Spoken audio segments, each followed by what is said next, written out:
चिंचवड परिसरात आज पहाटे घडलेल्या एका धक्कादायक घटनेनं सर्वत्र खळबळ उडाली आहे. सामाजिक कार्यकर्ते आणि मराठा क्रांती मोर्चाचे सक्रिय सदस्य नकुल भोईर यांचा त्यांच्या पत्नीनं गळा आवळून खून केल्याची घटना उघड झाली आहे. चारित्र्याच्या संशयावरून दोघांमध्ये वाद झाला आणि हा वाद चिघळून अखेर पत्नीनं पतीचा जीव घेतला. या घटनेमुळे 2 लहान मुलांवर मोठं संकट कोसळलंय. नकुल भोईर हे सामाजिक कार्यात अग्रेसर होते आणि त्यांनी पत्नीला आगामी निवडणुकीत नगरसेवकपदी उभी करायचं ठरवलं होतं.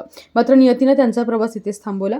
चिंचवड पोलीस या घटनेचा अधिक तपास करत आहे. कुणाच्या कारणामध्ये हे दोघं नात्याने पती पत्नी आहेत आणि पतीचा त्या पत्नीवरती कायम चारित्र्याचा संशय होता आणि त्या संशयातून त्या दोघांमध्ये कायम वाद होते आणि त्या वादाचं पर्यवसन हत्येमध्ये झालेलं आहे, त्याच्या खुनामध्ये झालेलं आहे.